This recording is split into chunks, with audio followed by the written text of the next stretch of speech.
I'm happy to be in your show, man. Yeah, Can absolutely. I call it show or podcast? I'm not I that use podcast both. guy. I use both, honestly. Yeah. I mean, it's interesting. I was reading about you, and I hadn't realized that you had done kind of an interview show during the pandemic a little bit. Yes, I started it. It was really fun, but I got slapped in the face by the intentions of the people.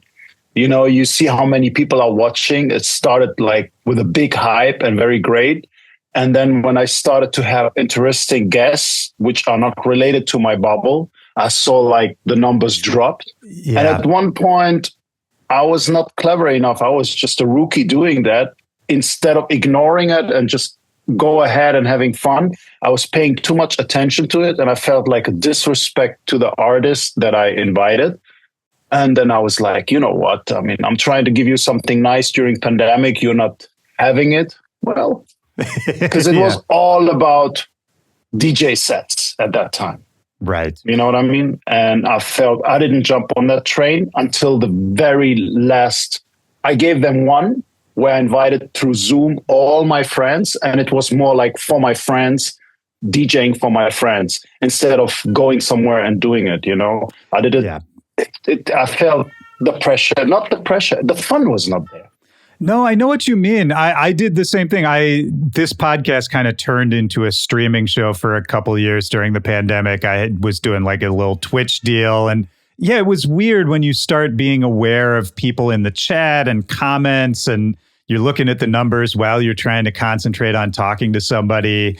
And it's cool for what it is. I respect people who can do the live streaming thing, but it wasn't really for me either, to be honest. Exactly. Yeah. I respect the people who like it and know how to deal with it. It was nothing for me. It's different. Like when you DJ you come in a big club and only 20 people show up, you're also disappointed. But those 20 people, you give everything. But I'm just not a streamer or podcaster or interviewer. I did it for fun, and it really, like, I felt for the artist who was with me, not for me, not for the show or something. I just felt for the artist, like, I'm so sorry, man. Well, you never know, man. I mean, if those are available online somewhere, they could take on a life of their own. Maybe we're going to upload them on YouTube. Or I think my team uploaded them. I don't know. Yeah. How much in the internet, who's going to find it? Well, did you ever have that with music? Because I think in the era we're living in now, it's kind of interesting where a song you could put out, 5 years ago, maybe even 10 years ago, all of a sudden can kind of resurface, either through TikTok or anything. Have you ever had like any song like that where it kind of became big like a while after you put it out? What means big? I had it with Definition. Definition was big at that time. And then, on IG, the people are starting to put those old school clips, how DJ used to look like, or clubs used to look like everything used to be better before. And one track was how DC-10 was, the energy of DC-10, and my track, and I was obviously DJing and my track was playing, and then all of a sudden everybody's asking, what is this track? Oh, it's Definition. And I'm like, yeah, cool. I wish other tracks could get it, or I wish you could re-release tracks from way back. Yeah. Like, I think I've done an album which was way ahead of time, and it should have been released now. It's like the game doesn't work like this. You don't get benefit for something what was out already. So, yeah. Yeah. Okay. But, I do have the same thought sometimes of like, I wonder what would happen if I just re-uploaded an old song like it was a new song. Because there's definitely going to be an audience, maybe even people who weren't following you back then who would want to hear it. And I don't know. I feel like eventually 100%. someone's going to figure out a way to do that. The thing is this, you have a DJ like me. I think I served a couple of generations. Yeah. So I don't think the first generation is still active to realize the song is there. Yeah, I mean that's also probably true. And you mentioned DC-10 out in Ibiza, and I mean you've been playing in Ibiza and going to Ibiza in the summers for a long time now, right? And how is that? I talk a lot about Ibiza on this show, but I sort of recently realized, I'm in America, and I think a lot of the audience probably hasn't gotten a chance to go to Ibiza. So when I talk to someone who's been there a lot, I like to try to get the perspective of how has it changed for you over the years as someone who's been going there consistently, for decades at this point? Ibiza for me, I went there as a hip hop kid, have no clue about electronic music. Then my evolution, I became an underground artist in Ibiza. Ibiza was never underground. So scrape that. If somebody tells you Ibiza used to be underground, Ibiza was never underground. Right. I was an underground DJ because I played in an underground club called DC10, Circo Loco, which was not what it is now. Then I became hot, and you're hot only for a moment. And then I became a superstar DJ. Yeah. Then I became a resident DJ. Then I stayed away from Ibiza. Then I came back with a residency, which didn't work very well. Then I was kind of washed out. And then I came back stronger than ever. And now I'm serving my friends on the clubs. And I play the new clubs, Space, now High, Privilege, now Universe. And I survived it all. And I'm still there. I'm still fighting for power. I mean, it does sort of feel that way. I think at Ibiza, at certain high-level festivals too, where it's just this power struggle for the couple thrones that are out there. Yeah. I mean, that's why I have no residency. I was when I had the residency at Ushuaia, when I started as an underground artist playing at Ushuaia, it was almost like blasphemy for some artists. And I remember some artists, they were like, "We're never going to play for this club. We don't play for you." They didn't appear on my lineup. But then 3 years later, you saw them taking the big check and performing at Ushuaia. And many other things too, For me, the island was always evolving, was always changing. The island it never had the same face. It had always the same face for maybe 2-3 years. But the fourth year, you felt already something is changing. The people are changing. The drugs are changing. Everything is changing. It's like fashion. It's like music. You had the tribal wave. You had the Balearic sound. Then you had the minimal wave. Then you had before that you had the house wave. So much changes and influence. Of course, an island like Ibiza is evolving and changing. Technology, super clubs, Las Vegas style. And so on. And it's just normal. You can't keep something the way it is for life. It will die or fade out. That's just normal. I mean, it's interesting to hear you talk about your own evolution through that of being the kid who didn't know about it to the underground artist, to the overground artist, to the superstar, to the resident, all of these different phases. This is kind of a broad question. There's no wrong answer, but do you know what it is about you or what you sort of had to learn along the way to be able to sort of ride all of those waves and still be here? Because a lot of artists who go through that process, kind of fall off at a certain point along the way. I'm still there. You have to be honest to yourself. This thing being real is not being real to something, to the music or to the art. You have to be real to yourself. You have to be honest to yourself. And during all that time, I've made a lot of mistakes, which is normal for evolution. But I changed as well, in a way of ignoring things, not taking care of friendship, not looking the right way, and making the wrong decisions. For example, there was a time I was very loyal always to one thing, and then I got slapped in the face. I had to realize this is business. Nobody cares.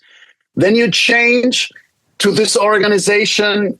For example, you play for a festival. The festival wants you and they love you and everything. But, they have the machines with the wristbands, and they can track how many people actually came to you in that hall. Yeah. And it's all business. It's all number driven, money driven, sympathy driven, ego driven. If you are like me, I'm tall, I'm big, I'm loud. I say what I think. I cannot have half a bottle of tequila and laugh with you when I don't like you. I don't like you. I don't like you. I show you I don't like you. Or if we had something in the past, we have it. You know what I mean? And this is something that killed me in many ways, you know, but I don't care. I mean, at the end, what wins is the talent. What wins is you understanding the game, understanding the music, and the talent, reading the club, the knowledge of all these years to be able. Everybody was scared about Universe. I felt like home. For me, when you know how to play, you know how to play clubs, you know how to play with the sound system, you know how to deal with certain situations. And I've been in all those situations. I played in all genres. I've been thrown to the lions in Creamfields in front of a headliner or a headline playing against me. So it's very normal for me. And I love the challenge. Yeah, I think that's part of it too, is once you've dealt with enough shit that you can kind of walk into any situation, even if it's bad, and just be like, all right, let's see how I can get out of this one, you know? It's sometimes you forget it, but you still always need to remind yourself. It's like, calm down. You've been there so many times. You know exactly what to do now. So don't let your emotion take over. At the end, it's business. Yeah. You know, it's business. And all these people who are yapping about, it's for the music, it's for the love. It's business. We get paid to play. So it's business, you know. If I show up on a party for free, then it's something different, you know. That's passion, that's love, you know. But I'm booked there and I have to fulfill the contract. And you paid entrance to come and see me. Right. So I cannot just let my emotion go and say, I don't want to play for 20 people, or I play shit, or I play pissed, you know. You will feel that I'm disappointed, but I'm still trying to give you, if you are willing to, everything. Yeah, I love that, man. I mean, do you think, I know you have a hip hop background as well before dance music. Do you think your experiences in that scene also kind of set you up to be able to deal with a bit more of the weirdness of the electronic music world? Nah, hip hop is completely different. If I would act like a hip hop kid, I would have way too many fights with other DJs or with people in the crowd. The attitude is totally different. I had to let go that hip hop attitude when I entered the electronic music. I'm still hip hop. You can't take it away from me, but it's a different approach to the thing, also to the music. In hip hop, you have to realize when I started in hip hop, it's the same like when I entered electronic music. I started with zero. I was not a big guy entering electronic music. I was a nobody. I had to earn everything. And the opposite, it was even more difficult because that time people didn't like me because I came from hip hop. They thought I'm going to destroy their electronic music scene and bringing weird people or the attitude that they were expecting, which was not, you know. But hip hop, my talent comes from hip hop. My craft comes from hip hop. Using turntables, using mixers, using different sound systems. We always said in hip hop you can play on two barrels and you take a sieve and you can still DJ with that. You know, that's hip hop. Hip hop is also the challenging aspect that kept me still alive and hungry comes from hip hop. Yeah, it's very competitive, obviously, and the origins of it originally, it's gotten away from that a bit, but the origin is, you make it work with what you got, right? Yeah. Battle, yeah, you battle absolutely. Rap, you battle DJ. Till this day, I found my battle DJ partner, Carl Cox. I battle with him when I back to back with him.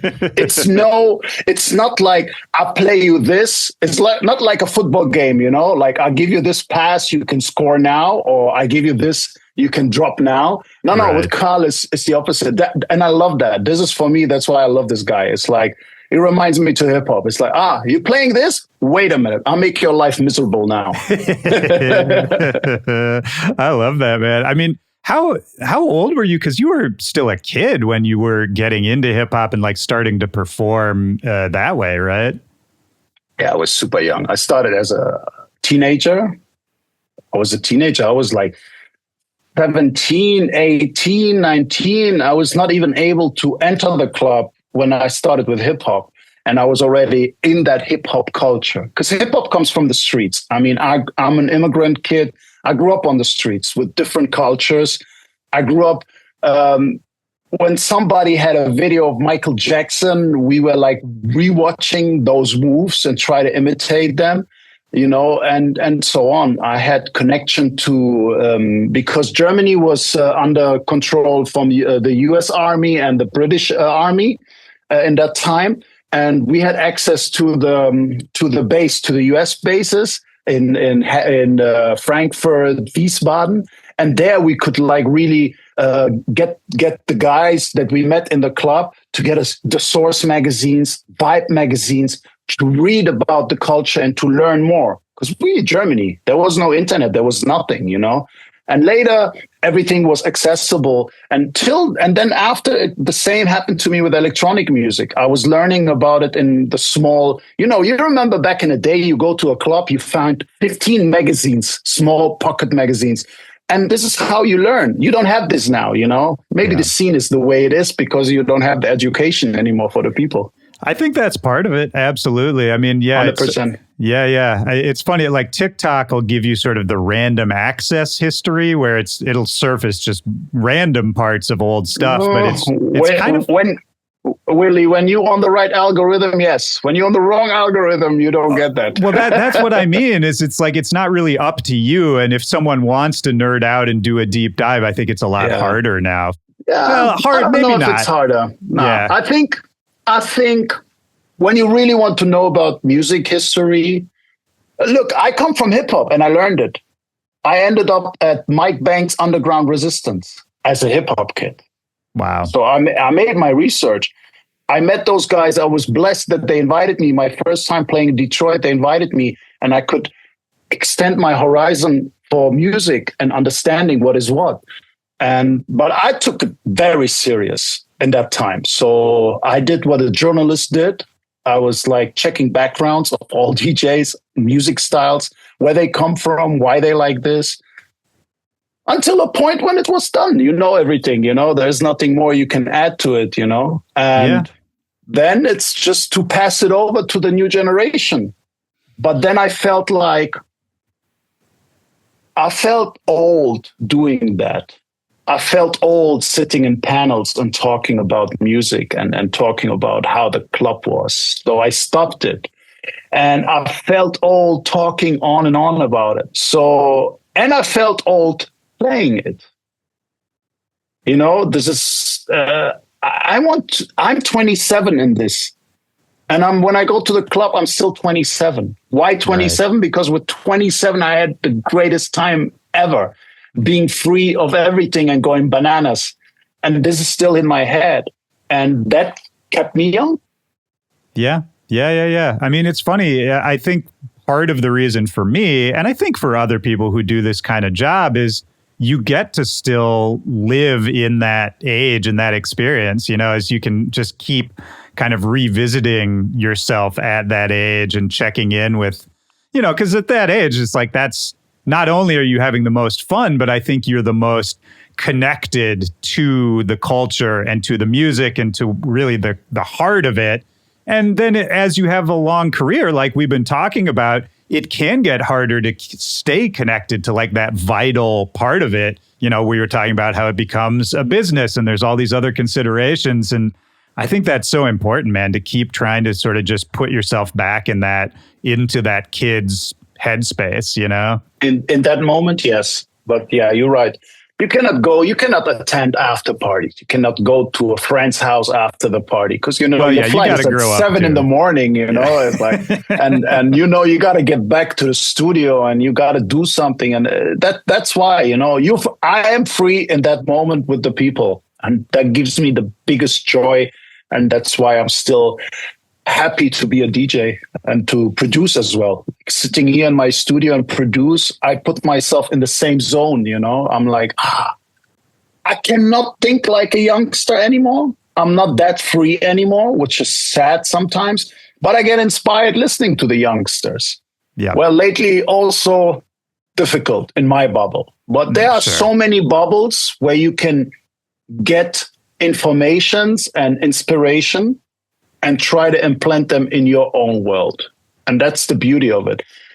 To a certain point, the people allow it. Sometimes it's very limited because bubbles don't allow influence from other things. They like the recycling part.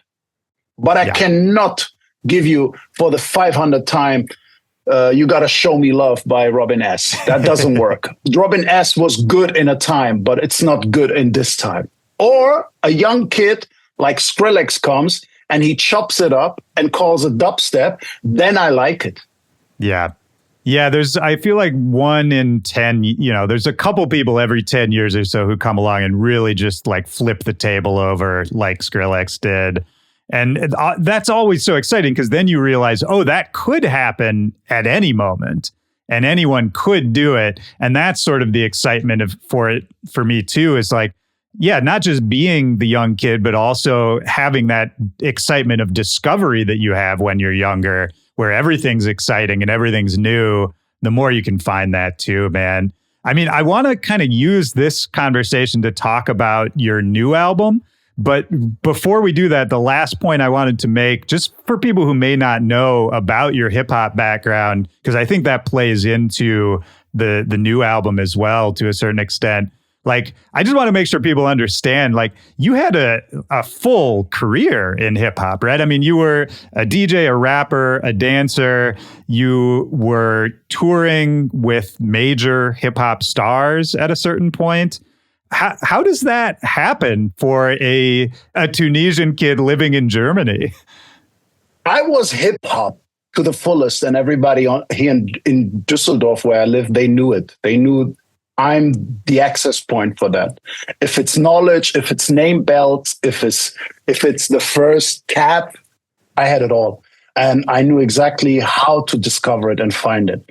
I was just hungry and I was really grinding for it. And that's why I achieved what I got. And I believed into the music that I was doing. It was in that time, it was kind of G-Funk inspired. And the first major label, they discovered the music. And for them, it was nice because it reminds them to something. It was that death row era. So it was perfect for me to release something. Then came that legendary. I was also, before that, as a DJ, I was very connected to the Netherlands. And the Netherlands, Amsterdam in particular, was the hub for US artists to enter Europe. They started there. UK was something different. It was not Europe. UK was the sister, more or less, or the brother of the United States. Yeah. But Europe was a different market. And to break that market, they entered Amsterdam. And from Amsterdam, there was this agency called JC Entertainment. They discovered me in Amsterdam DJing.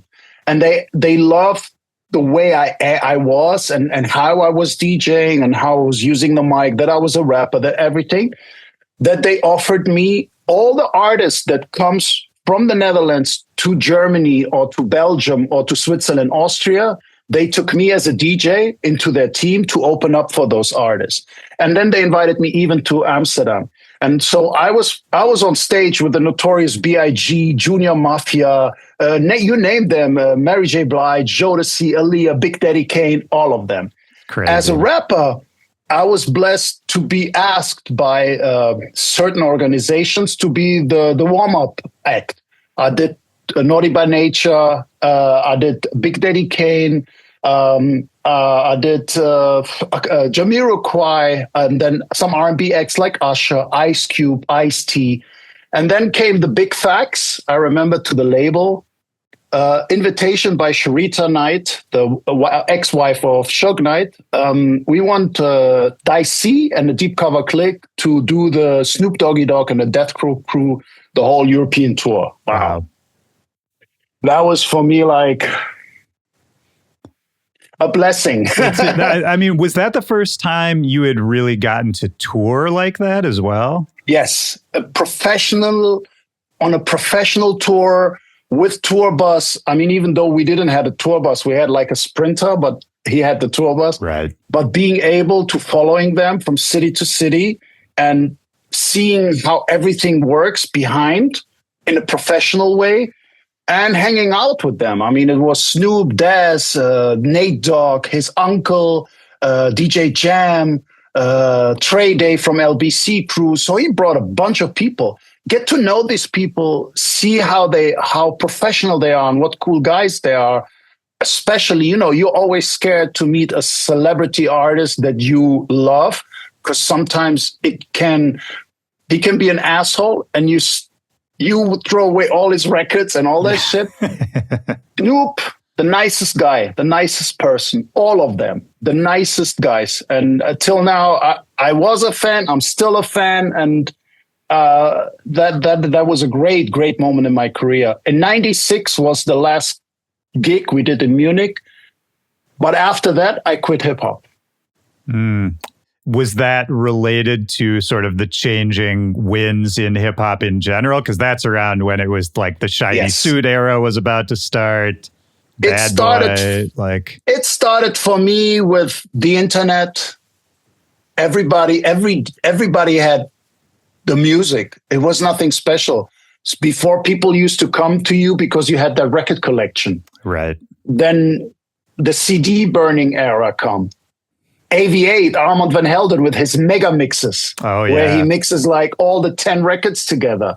The music television like Viva, MTV, showing everything.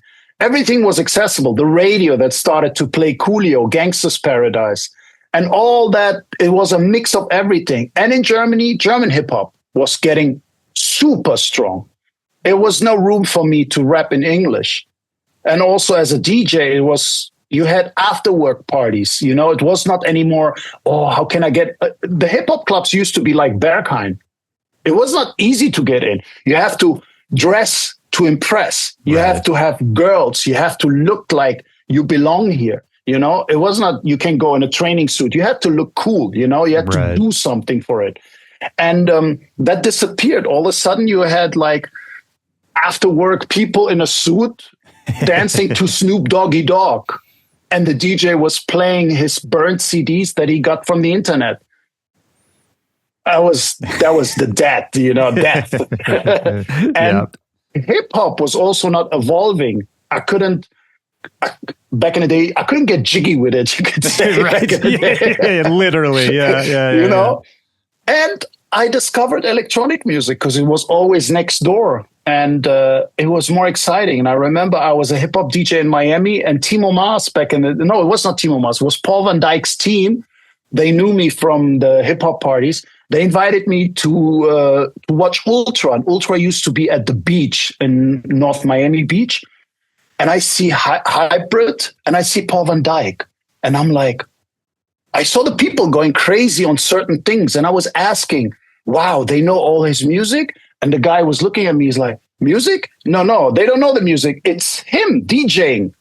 And I couldn't understand what they mean until I started to go more to this party, and I realized it's the whole mix, it's the whole story, it's the line, it's the vibe.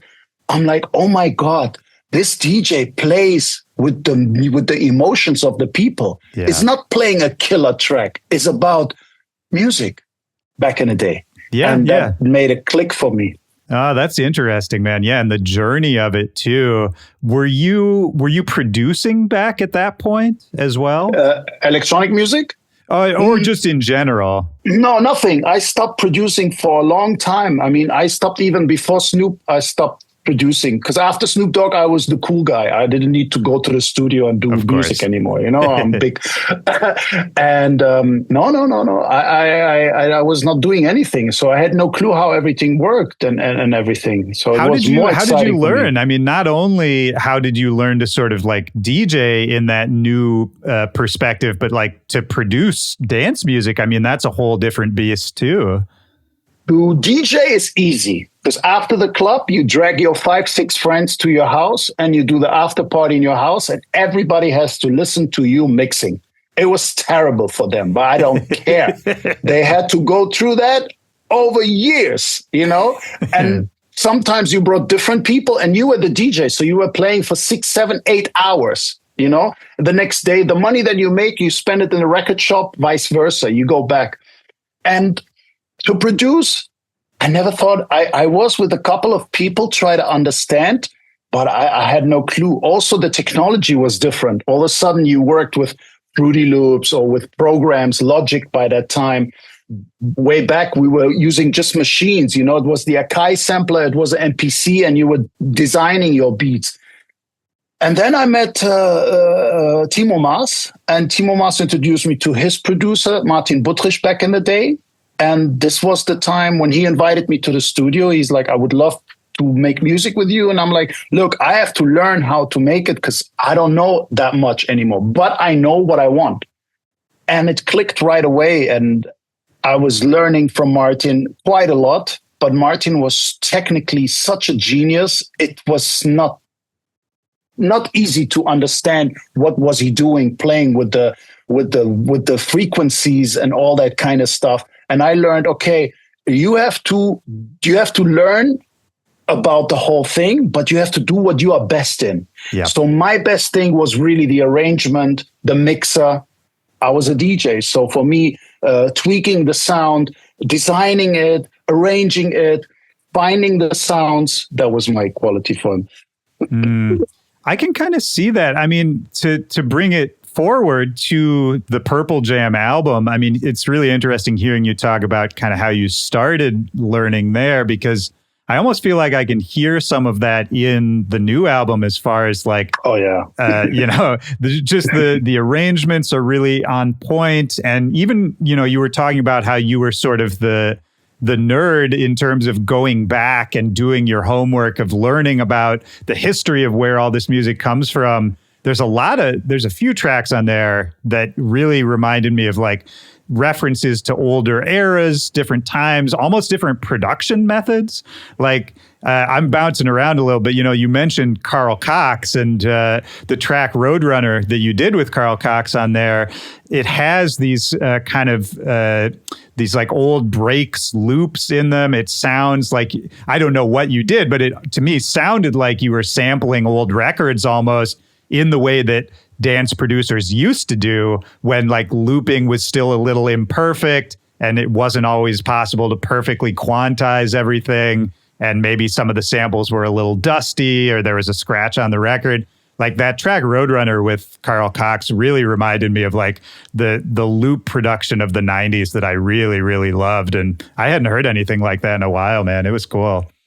It was exactly like you said. I'm glad you discovered it. A lot of people don't discover a lot of things in the album. The album was, it was produced for me to play. I wanted to be able to play every track. So my technique this time was not what is hip or what is at the moment on the dance floor. It was more, what do I want to play? And a lot of things came out of how I used to produce back in the day, like the minimal era. The way I was layering sounds, the way I was discovering sounds and put them together from different genres. Somehow it was a salad in the beginning, but I found a way to connect the dots. Some of the tracks also used to be 2 tracks, 2 loops that I brought in together.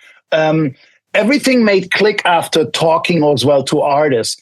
The Carl Cox track, unfortunately, no sampling was there. There was more. What I've done is like I had a lot of sound loops on my hard drive from the old days. What I wanted to create with Carl was covering how we DJ. And when we DJ, we use jungle, we use drums, we use those kind of things. And there was this one sound. I don't even know where I got it from. It reminded me to Star Wars. And okay. I loved it so much. I love that sound so much. It made no sense on the track actually, but I didn't want to. The original was very dusty, very, very dry and very high head driven. And when I sent it to Carl was able to rearrange a couple of parts and make them a little bit more fresher. So I understood, okay, you don't want to go that direction. And then I put that sound in, and I found other ways how to arrange that track. And when I sent it then to Carl, he liked the arrangement. He didn't like a couple of things, like the break was much longer and different. He reduced it a little bit and reworked it a little bit. And then I didn't touch it anymore. I'm like, okay, if I retouch it again, it was a difficult track. Leave it the way it is. Because from the beginning, it was perfect for me because I was able to play that loop. Because I tested that loop in my DJ sets. I just had the loop. And everything could come above I was okay with that. But if the loop was not correct, and that was what I was scared of, that Carl could not play it. Because Carl likes it a little bit more techie. He's not more he grooves techie, but he's not like me in a different way. You know, we have a complete different swing from each other. And we found a way, and that made me so happy. And the whole album found its way with all the artists that we agreed on something fast and easy. It's cool to frame it as like it's sort of your relationships with these different artists and different friends kind of on display. And like, this is the sound of us hanging out, of us getting together, you know? And that was the whole approach. Yeah. I love that, man. I mean, how is it different than when you're working with, say, Skrillex on Heavy Heart? It was a long process. I had for every artist 4 loops. And before I released those loops and I sent it to them, I was testing them. I was rethinking. I was adding, taking away some parts until I understood, okay, I'm giving him now 2 loops, which are in his direction. But I'm giving him also 2 loops. They are in my direction where I need his input. And it was funny. Then I shrinked it down, I think only to 2 loops, A and B. And every artist, when I sent them the loop, they grabbed right away the opposite of what I was thinking. Oh, that's interesting. All of them took the opposite of what I was thinking. But it was great because it was a learning process for me as well, you know, to understand. Sometimes you prepare something, it goes in that direction to make it easy for him. But he doesn't want to go in that direction. He wants to go the opposite direction, not even your direction. It's an opposite direction. So yeah, I jumped on it. With Sonny, it was very easy because Sonny is a FaceTime guy. So when we were talking about this for a long time, that we want to do something that it's going to be so exciting, because I met Sonny when our bubbles were not touching each other. It was Skrillex. I mean, it's an interesting connection. Like I loved the remix you did for him of that Midnight Hour track. Yes, thank you. Yeah, man, absolutely. But it's interesting to see you guys link up because I think a lot of people wouldn't expect it. No, they wouldn't expect that, and I think that track that we did I remixed for him. A lot of people in my bubble didn't even get it or saw it.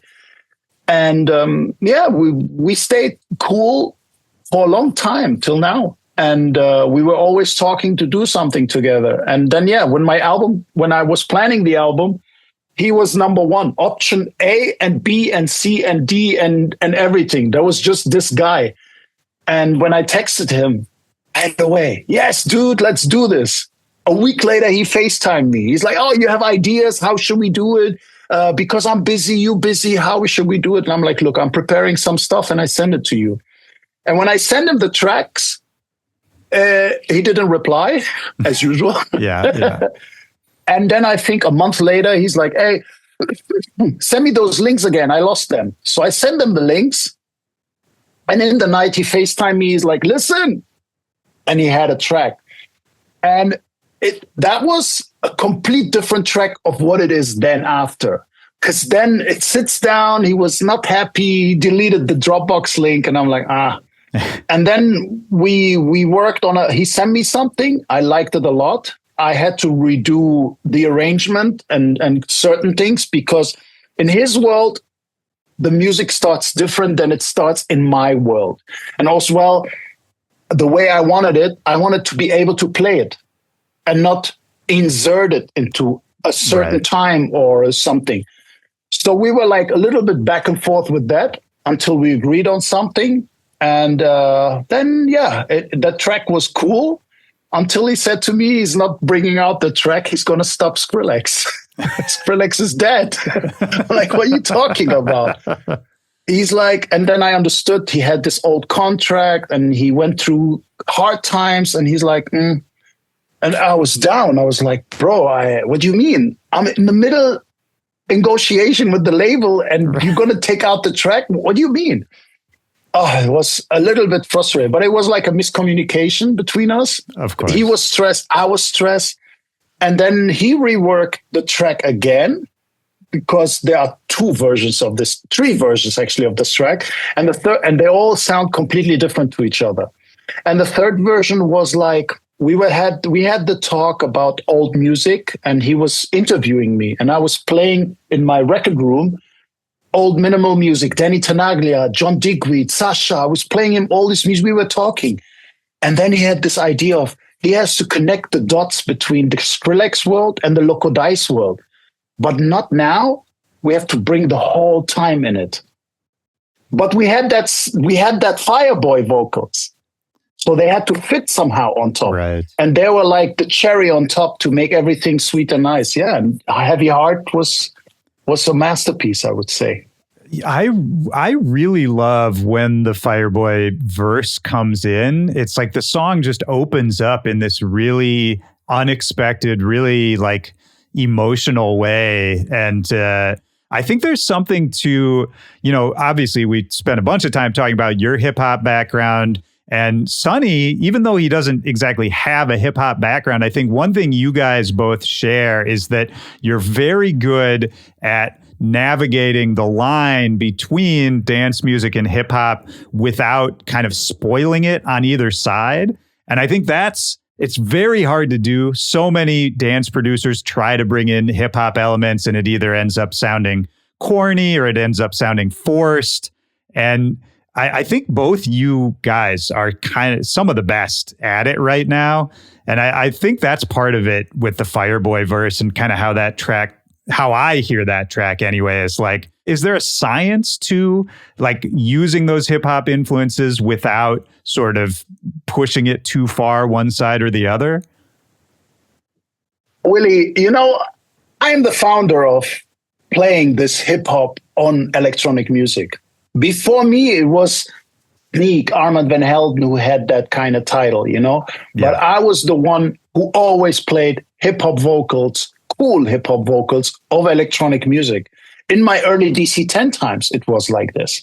And it was never an edit. I never sat down on Ableton and tried to make an edit because I always wanted the energy of freestyle. That was the hip hop in me, dropping that vocal over a break or over something and managing it that it fits correctly. That's hip hop. And this is something that Sonny got. Look, all the artists that he produced. So your craft. You don't need, it was never, we had arguments about arrangement for electronic things, then about the vocal or the element, when it should fit or something. Because we both know hip hop very well, how to do it and everything. And you're right. I hear all these DJs who try with the hip hop vocal. First of all, it's the worst hip hop vocal or the worst sample you take, number one. The most corniest thing, so obvious, you cannot get me with that, And when you listen to my whole repertoire, all that, even definition, even when I did with Just Blaze that track, it's never the hook. It's always that sample. And this is something that Armand Van Helden did great. The funk phenomena. Yeah. That's a masterpiece, and you have only when you hip hop, you find that right thing where you say, this is it. This is what I want. This makes it cool. That's a good point too, is that, it's never, the cool thing is usually not the obvious thing.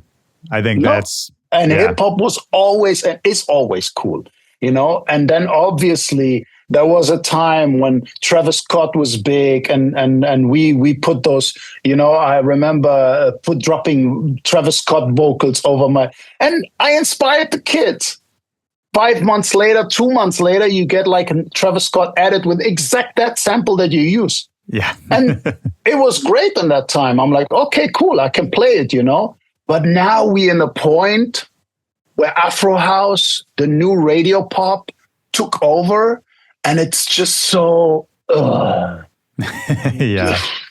There's a lot of songs that sound the same. It's not cool. And for me, that's good because it's challenging in a way to say, when I DJ, exactly this is Loco Dice. And I will never, ever disappoint you with a hip hop track or hip hop sample or edit. Never. No fucking way. Before that track becomes a hype, I stop playing it. Right. And I start to dig deeper into new stuff. And that was the same approach with my album. Producing with 2 hip-hop acts on that album. That was for me important how the delivery is for their scene and for my scene. Well, you just connected something in my brain. I don't know if you'll agree with this, but earlier I asked you kind of how do you think you've been able to maintain through all these different waves over all these years? And I think part of it that I'm realizing is it sounds like you've been very good at being able to see the horizon, see what's coming, and be like, what I'm doing right now, I can't keep doing 2 years from now. If I'm still doing the same thing, that's going to be a problem. So I have to find the new thing before it becomes too late. And that's another thing, man, that I think a lot of people can't really do so well. A lot of people find success with the thing and just cling to it and like hold on for dear life. And then a lot of them get sort of left behind because they can't move on, Maybe it was a killer as well for me, not holding a little bit longer on it, because I never got that stripe of being the one who did this hip hop track. And I see a lot of artists became successful with an edit that I played a year ago, but they continue to play. And when the time was right, they were shining under that edit. But it's good for me because I know who started it, and I know the DJs. They all know who started it.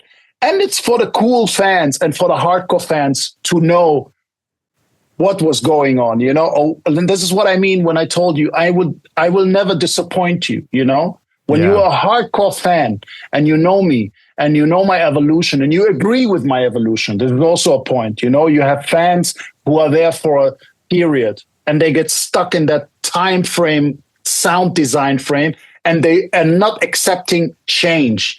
I'm not talking about those. I'm talking about those who wants always something new, who are like me, hungry for, give me something, give me this rhythm, give me that rhythm, give it to me harder this time. Oh, now you're going slow? Okay, I'm down. Let's go slow. That is the beauty of it, And those people, I will always be the cool dice that plays cool tracks and innovative music, that makes you feel good. And that also tells you, hey, I'm down with this DJ and I know he's cool. He never disappoints. We go to his party, it will be cool, no matter what. Yeah, absolutely, man. I mean, you're speaking my language. It's like we're almost talking about branding in a way where I think if your brand is just, I'm cool, I think that is kind of more enduring than like, I do this one sound. You know what I mean? Like, I think I know what you're saying of like, yeah, maybe there's timing. Maybe we could have aimed it better or held onto it longer. But at the same time, I think what you're talking about is the success or the secret to longevity versus like the secret to having like a, the one boost peak. Up. And then, yeah. And it kills you. That one peak kills you. It kills you. I don't want to be always remembered for that one particular track, and it's the same for that one particular era. No, I want to sustain for as long as possible. I want to be able in 10 years to play Jaguar again, Knights of the Jaguar again. And for the kids, it's like, what is this? And I'm like, oh, nice. Exactly, man. Exactly. Well, that's like we were saying earlier, how can we surface old tracks again? And like, yeah, if you stick around, you can just do it yourself, That's the job of a real DJ. The job of a real DJ is a little bit of history, a little bit of digging cool classics, not those washed out classic. You cannot tell me that you play Gypsy Woman and you think that is cool. It can't be. You cannot tell me, taking when somebody made a Nate Dogg track, you cannot pull out another Nate Dogg track. It doesn't work for me. You cannot tell me because we had Black Coffee with those Nigerian sounds that you still, after 6 years, putting the same Nigerian sounds over the same rhythm. No, bro, it doesn't work. Even reggae, raga is not like this. And though they have the rhythm where it's the same track with different versions, but it's still different. Yeah. That doesn't count for me. It needs to be always fresh, a good idea, a new time. And we had that. Okay, back. And then discovering, going through records. And I think this is a big thing, which is difficult for new artists, that you don't have the record stores, that the internet is so flooded with music and so unorganized. When you watch Beatport and you read the tags, you're like, what is this? This is tech house and this is Afro, but it should be the other way around. Right. Who make those tags? You know what I mean? And it's difficult for young artists. So it's my duty to give you a good time and give you here and there a track that I used to play in the past that the old school cats will recognize and party to it. And the new cats are like, what is this? And you make it a big thing. And it becomes a big thing, and it becomes a big thing for a certain time until I get easily tired of tracks fast. And then I have to search for something else, And if I pick Steve Buck, Loverboy, and it's a bit slow, I have to find the right loop to layer it over, because it's all only about the bong Loverboy. For the old school cats, it's amazing. Wow. The new kids don't even know who Steve Buck is, obviously. Yeah. Well, and that reminds me too, of course, you have your own record label and you're signing artists and finding new artists. I mean, a lot of what I talk about on this podcast is how this is sort of an interesting, sometimes difficult time for new artists to like push through. This is, again, a really broad question, but I mean, when you're listening to demos or looking for new artists to sign, what stands out to you? Like what does a new artist do that really catches your attention? Only his music. Desolat was always, it started with big superstars. No, actually not. It started with Dubfire, and then I had Rosario Internulu. Nobody knew who that was. Desolat was always music that I can play, music that I think is timeless, will be timeless.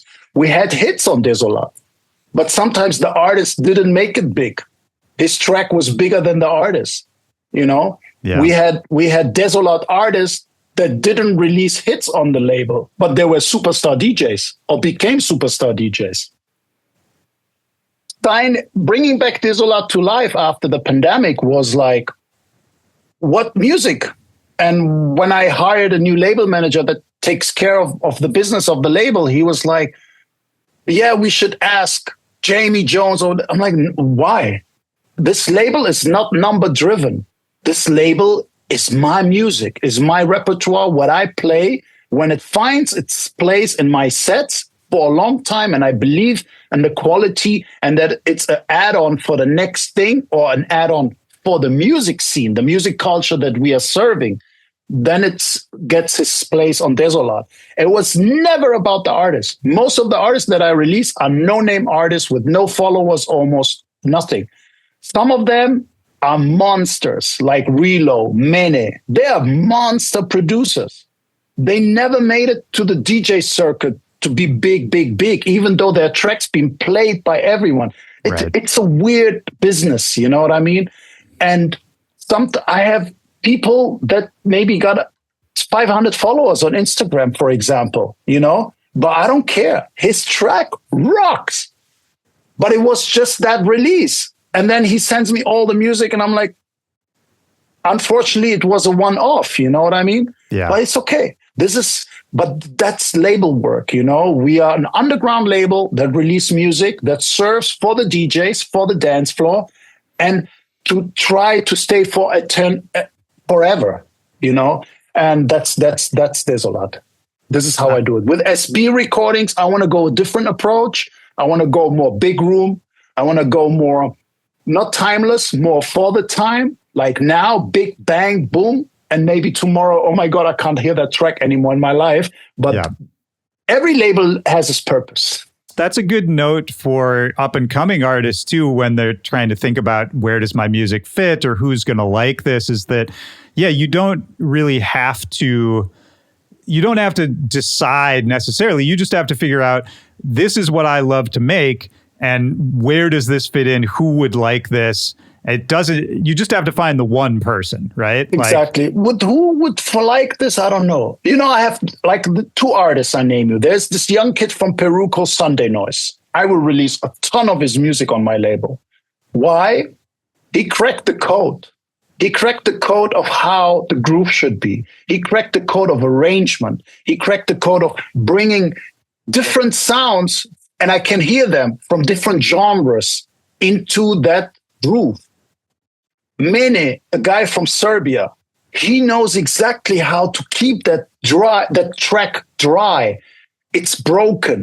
It's rolling, it's groovy, but it's broken. It got all these kind of things. You have a lot of young artists like Beltran from Brazil, sorry. Bringing crazy stuff into the game. You know what I mean? I need more of these producers that don't serve me for the same loop groove. And then we have that same old break, because I can do this live. I do two loops. I have the effect. I can do a drum loop. I can do all this. You don't need to reproduce that.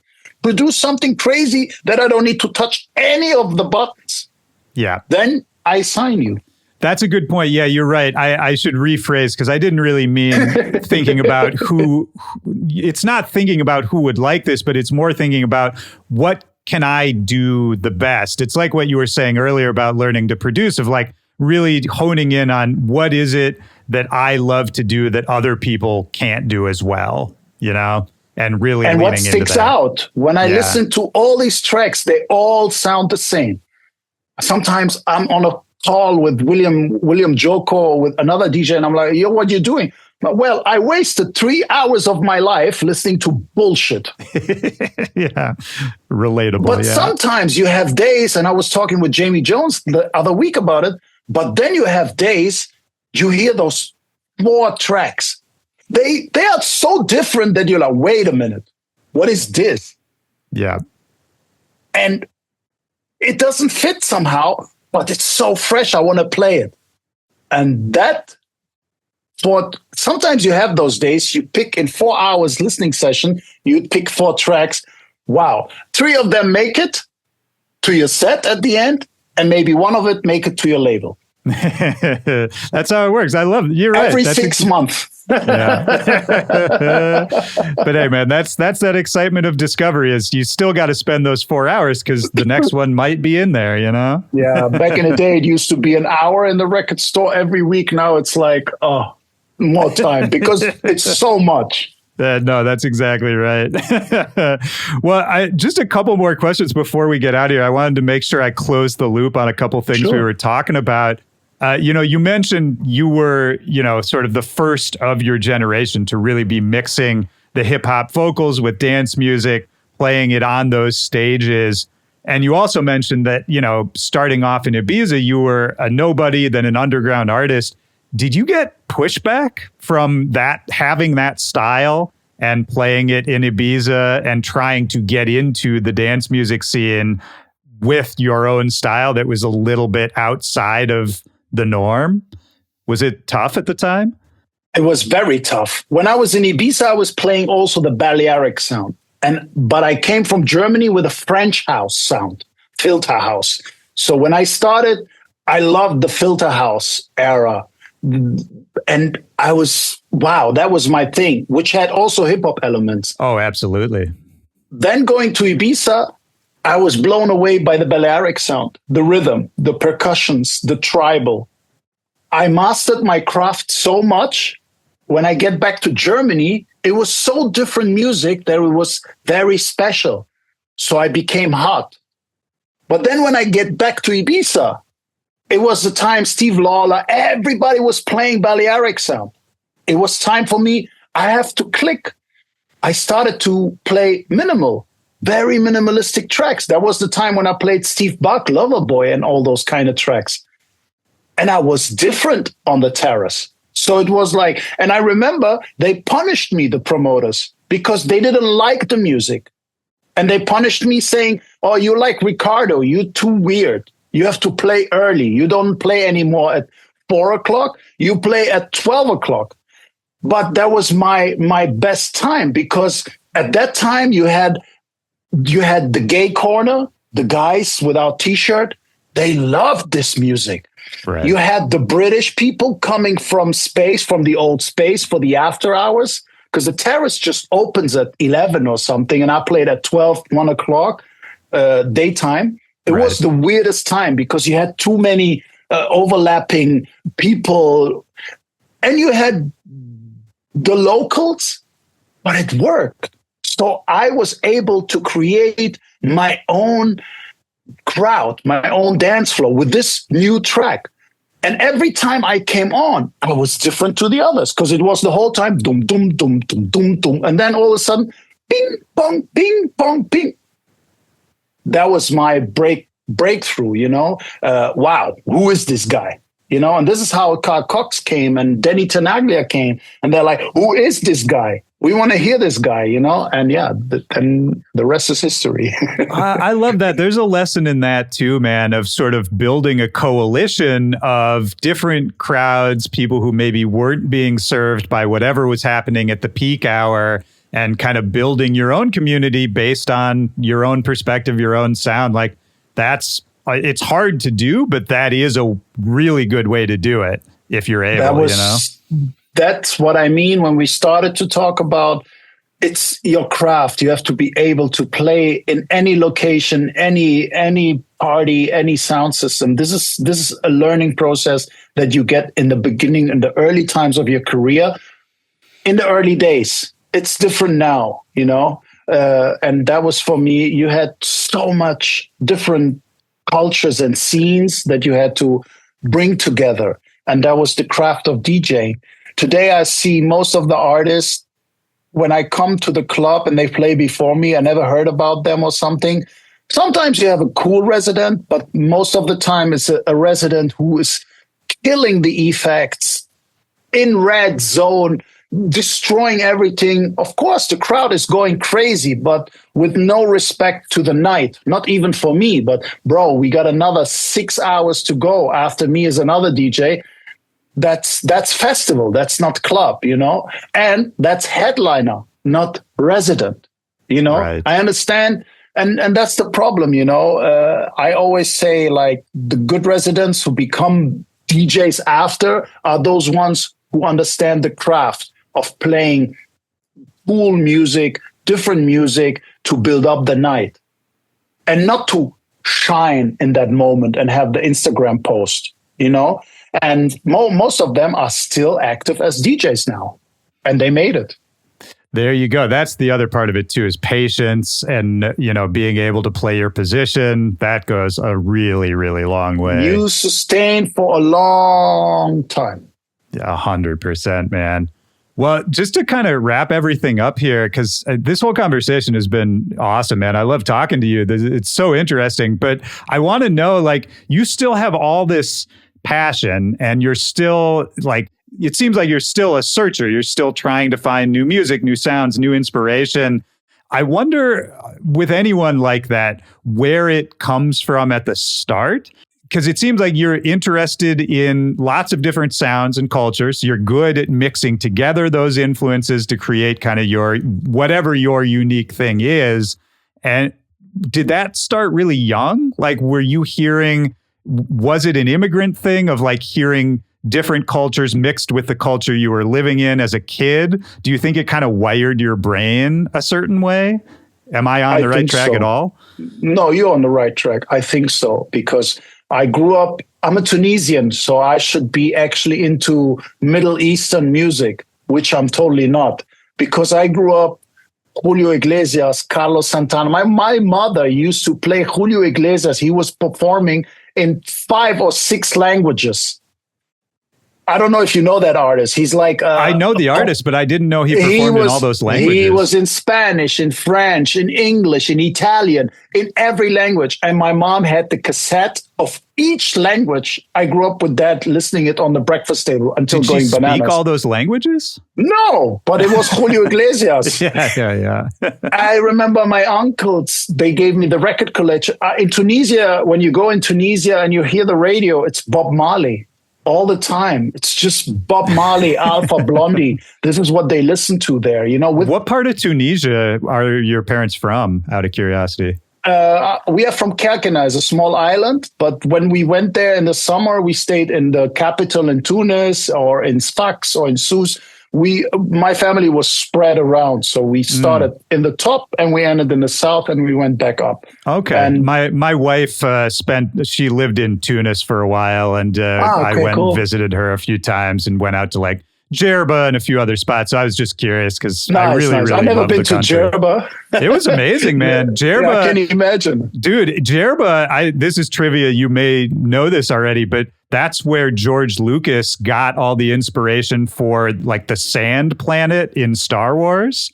Oh, yeah? Yeah, like because the entire... Star Wars world is in Tuzor, is in the south. Right, exactly. And like Djerba, there's like the bar where like the aliens are playing jazz music. Like that building is in Djerba. It's so crazy when you go out there and just see like, oh, George Lucas just like stole this. He just took the whole thing.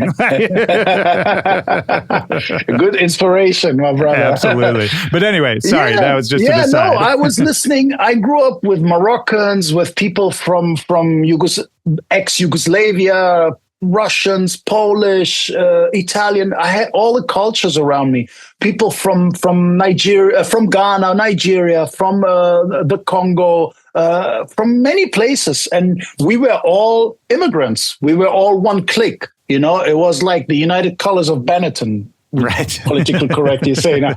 We were all a clique because we're all the same. We're all immigrants with a stamp in our passport that means you can only stay for a certain time, And we shared music. We were dancing, and we all had the love for hip hop, and we all had the love for funk, for soul, for Michael Jackson, Prince, Marvin Gaye, And all this music was staying in me. And I have to say, after the time when I never knew that in the beginning all this music would have an impact on me, on my musical career. But then when I got older, I'm like, okay, why am I playing Latin? Somebody asked me, you're from Tunisia, why are you playing so much percussion and Latin music? And I'm like, oh, wait a minute. I grew up with Latin music. That's why. I grew up with Latin music. It's not because I followed a trend or something. I simply grew up with this music. I was listening to all this music my whole entire life, not knowing who these artists were, and that's why I love this kind of Latin rhythm. You know what I mean? And it reminds me so much to my Tunisian rhythm in a way. Yeah, I can totally see that. I mean, yeah, the familiarity of just kind of having that instinctual understanding since you heard it so much as a kid. And then also there's something really beautiful about the idea of all the immigrants together finding that shared connection from all over the world, connected through that like portal of music of just like, this is how we communicate with each other. This is what binds us together. I mean, that is such a beautiful idea, man. That's really what DJing is at the end of the day, too. Yeah, man. It was beautiful time. It was the food. We shared the food. They came to my house eating couscous. I went to my friend George. I ate fufu for the first time. And then we went to the Italian. The father made us a bowl of pasta. And we knew everything before TripAdvisor showed us, or the Instagram post shows us everything. And we were one big group. It was amazing. It was amazing. And it still is. I mean, if I look around me now in the DJ booth, they're all from all over the world. Of course. So nothing changed. I think that probably makes you a better DJ, honestly, growing up that way. 100%, understanding cultures and knowing cultures and being a fan of different cultures. And then later seeing those cultures. Oh, beautiful. Man. Well, I mean, that's a really nice note to wrap it up on. Is there anything we haven't talked about? Anything else that's on your mind or that we should get out there before we go? It's your show. I said what I said. You asked me. I was talking about everything. Oh, no, I love it. Covered my album. I love when whoever discovering not only the latest album, discovering the old music. And I wish like all the music lovers do the same, always looking a little bit further back, like, oh, what was this? What was that? Oh, cool. Okay. Getting a more idea. There's so much jams hidden, which needs to be discovered. I love that too. I mean, that's such a good note that even for the newest listener who's just discovering dance music, you hear something that flips those switches in your brain. You can get that feeling 100 more times if you just look back, because it all comes from somewhere. I love that, man. From somewhere, not from the past, from somewhere. I hate those back in the day was better. It comes from somewhere. Yeah, that's right. That's right. Well, man, thank you so much for doing this. It was so great talking to you. Thank you, Willy. Thank you so much. Hopefully we see each other somewhere soon.